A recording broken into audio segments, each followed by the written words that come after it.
हो कुरकुरीत अशा पण पापड बनवल्यात उडदाचे, बघू शकता इथं मस्त. चला तर मग कसे बनवले ते दाखवते. पापड एकदम असे कुरकुरीत, एकदम असे कुरकुरीत पापड झालेले आहेत. चला तर मग आता बघू आपण.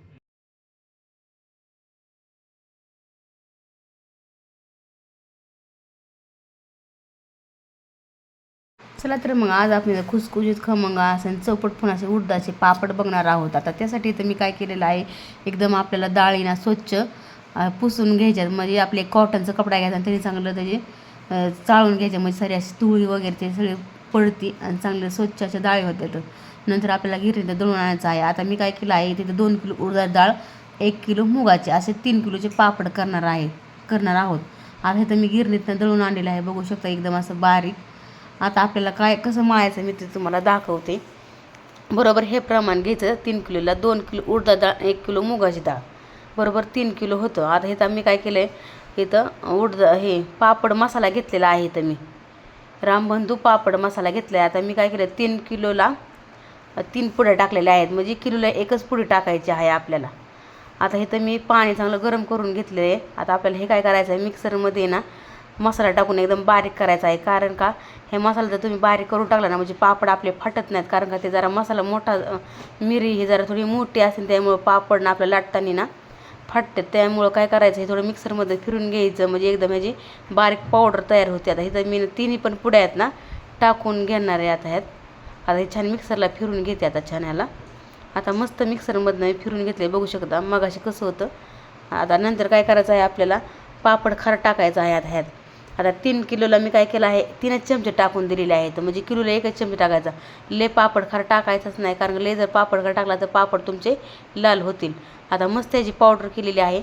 चांगलं हे आपल्याला शिजून घ्यायचं आहे. ह्याच्यात 1 मिनिट आहे ना चांगलं बारीक गॅसवर शिजून घ्यायचं थोडंसं, म्हणजे मसाला सगळा मऊ पडतो आणि छान आपल्याला ना शिजून तयार होतो. आता इथं एकदम माझा शिजून मसाला झालेला आहे, बघू शकता.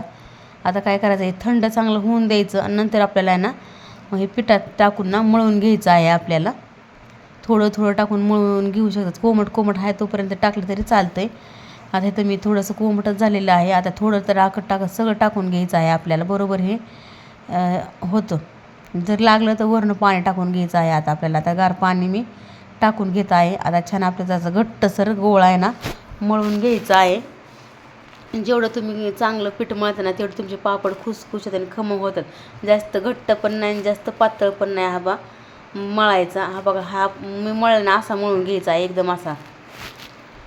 कारण का भिजल्यानंतर ना पीठ एकदम माझं सैल होतं, त्यामुळे मळताना थोडंसं शक्यतो करून घट्टच मळायचं आहे आपल्याला. आता हे काय करायचं आहे, आपल्या डब्यात ना 2-4 तास 4-5 तास तरी आपल्याला झाकून ठेवायचं आहे, म्हणजे सगळा आतला मसाला मुरतो आणि छान आपलं पीठ पण तयार होतं. आता इथं बघू शकता 4-5 तास झालेला आहे. तर मस्त आता आपला घट्टसर गोळा मळून झालेला आहे. आता काय करायचं आहे, चांगलं आपल्याला आता पापड लाटून घ्यायचे आहेत. आता आपल्याला हे पीठ काढून चांगलं कुटून घ्यायचं आहे. जेवढं तुम्ही पीठ कुटून घेताना तेवढे पापड आपले खुसखुशीत आणि खमंग होते. तर त्यामध्ये कुटून घ्यायचं आहे. आता हे जास्त झालेलं आहे. आता जेवढं आपल्याला बनवायचे आहेत ना गोळा, तेवढाच मी काढून घेते. कारण का काय होतं, उन्हाळा असल्यामुळे ना पापडाचं पीठ लगेच हाडगळतं, म्हणजे कडक होतं. त्यामुळं मग ना नंतर निबर जातं लाटायला. आता छान असं जेवढं तुम्ही असं हे घेताना करून पीठ, तेवढं तुमचं मऊ सूज होईन आणि छान पापड होतात. आता एकदम बघू शकता पहिलं कसं घट्ट होतं, आता कसं झालं पापडाचं पीठ एकदम मऊ आणि छान झालेलं आहे. जेवढं कुठून घेईन ना तेवढं पापड आपले छान होतात. आता मस्त असं. आणि मेन एक गोष्ट तुम्हाला सांगते की पापड करताना आपण हे पीठ असं लांबवून घ्यायचं आहे. तर लांबल्यामुळं काय होतं, पापड फुगतात पण आणि छान होतात. आता मस्त लांबून झालेले. आता ह्यातला जो काही एक गोळा काढून घेणार आहे आणि छान आपल्याला ह्याच्यातना लाट्या तयार करायच्या आहेत. बघू शकता कसं आपण चुंबळ केल्यावर धुणं पिळल्यावर असं करून घ्यायचं असं. आता मस्त आपण ना ह्याच्या गोळ्या तयार करू. आता बघू शकता मस्त पीठ झालेलं आहे. आणि मळतानीच काय करायचं आहे, आपल्याला अर्धा किलो ते मळतानीच काय करायचं आहे, एकदम घट्टसर गोळा मळायचा आहे. आता छान येतं, बघू शकता. तुम्हाला हवं तेवढे आकारातनं तुम्ही कट करू शकता. जेवढी तुम्ही म्हणजे साईज घेता ना पापडाची, मोठी बारीक त्या हिशोबाने करायची. पण शक्यतो लय मोठा पण नाही, लय बारीक पण नाही, मीडियम साईजचे आहे ना आपल्याला पापड करून घ्यायचे आहेत. आता इथं सगळं मी ना गोळ्या सगळ्या कट करून घेते, बघू शकता. जेवढं बनवलं तेवढंच आपण करायचं. आणि हे असं काय करायचं, एकांना पातेल्यात ठेवायचं, खाली थोडंसं पीठ टाकून घ्यायचं, म्हणजे एकामेकाला ना गोळ्यात ना चिटकत नाही. कारण का पापडाचं पीठ नाही जरा चिवटन चिकट असतं, त्यामुळं अशा गोळ्या सुट्ट्या होत्यात. आणि थोडंसं पीठ वरण टाकायचं आणि मोकळं होत्यात, म्हणजे गोळ्या घेताना मी आपल्याला करायचं. ते एक मी गोळी घेते आता बघू शकता. आणि थोडंसं पीठ लावायचं, तेल अजिबात लावायचं नाही, कारण का आपण वर्षभर पापड घरात म्हणजे डब्यात ठेवतो ना, मग वास मारतो, कुमट वास होतो. त्यामुळं ना तेलाचा अजिबात वापर करायचा नाही. पीठ घ्यायचं आणि पिठाच्या साह्याने असे पापड लाटायचे बघू शकता. पीठ एकदा लावलं पुन्हा डबल लावायची जरूर पण पडत नाही, इतकं छान पीठ झालेलं आहे आपलं. मस्त पिवळे धमुक असे आपले पापड होतात उडदाचे. आणि तुम्हाला दाखवते बघू शकता. मी तर एकदाच पीठ लावून घेतलं आहे, लागलं तर थोडंसं वरनं पीठ घे चिटकत असलं तर, पण तसं काही चिटकतच नाही आहे पीठ आपलं, मस्त पीठ झालेलं आहे. बघू शकता कसं मसाला पण आपला पापडाचा कसा उमटलेला आहे. ह्या प्रोसिजर तुम्ही नक्की पापड करा, तुमचे पापड कसले बिघडणार पण नाहीत, हे काहीच होणार नाही, एकदम परफेक्ट होणार आहेत पापड तुमचे. बघू शकता मस्त असे उडदाचे पापड झालेले आहेत. आता मी अजून एक तुम्हाला मी दाखवते लाटून पापड. बघू शकता एकदाच पीठ लावायचं आणि हे करायचं, हलक्या हाताने हे करायचं, खूप छान पापड होते. तर आणि जास्त पीठ पण लावायचं नाही, जास्त पीठ लावल्यावर पण पापड लाल होतात, त्यामुळे पीठ पण लावायचं नाही. थोडंसं एकदा बुडवल्यावर पुन्हा नंतर ना लावायचंच नाही.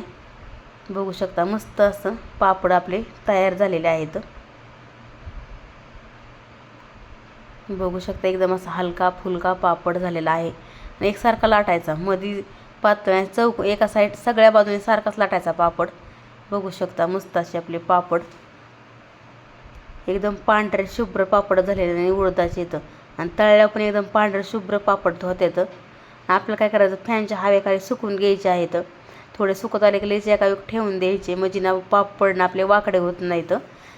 थोडे सुकत आले की एका घ्यायचे की तर एक पळपुट नाही तर काहीतरी जाडे ठेवून द्यायचं, म्हणजे आपले पापड एकदम सरळ राहतात आणि वाकड्या होत नाहीत, पिप्पाण्या होत नाहीत. त्याच्या नंतर एक दिवस काय करायचं, आपल्याला उन्हात ना थोडंसं अर्धा तासात उन्हात कवळ्या उन्हात ना पापड वाळवायचे, मग छान होतात पापड आपले, म्हणजे वर्षभर आपण डब्यात ठेवून देऊ शकतो.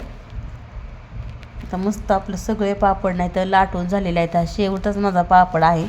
बघू शकता मला कमीत कमी 4-5 तास तरी पापड लाटाय गेले 3 किलो. इथं बघू शकता मस्त असे आपले पापड झालेले आहेत. आपल्याला काय करायचं ना, एक दिवस कडकडीत उन्हात ना म्हणजे अर्धाचं उन्हात वाळवायचे आहेत. आणि हे आपण पीठ मंडळी लावलेलं ते सगळं उडून जातं, पीठ काय अजिबात राहत पण नाही, थोडंसं लागलेलं ते. बघू शकता एकदम पिवळे झरत असे पापड झालेले आहेत आपले. बघू शकता आता मी तुम्हाला तळून पण दाखवते आपले पापड किती पांढरे शुभ्र कसे झालेले आहेत. तरी मी थोडंसं तेल घेतलेलं आहे. बघू शकता मस्त असे पांढरे शुभ्र उडदाचे पापड झालेले आहेत. कसे वाटले नक्की कमेंट करून सांगा. आवडलं तर लाईक शेअर सबस्क्राईब करत जा. असेच नवनवीन माझे व्हिडिओ बघत जा. आणि तुम्ही कशा पद्धतीने पापड बनवता ते पण मला कमेंट करून नक्की सांगा. आता माझ्याकडे चिमटा नसल्यामुळे ना मला पटपट त्या चांडीने काढा आहे ना, खूप असे पापड आता मी ते चमचा घेतलेला आहे. बघू शकता एकदम पांढरा शुभ्र पापड झालेला आहे, चौपट असा पापड आपला फुलतो. चला तर मग कशी वाटली रेसिपी आजची नक्की कमेंट करून सांगा. कुरकुरीत असे उडदाचे पापड.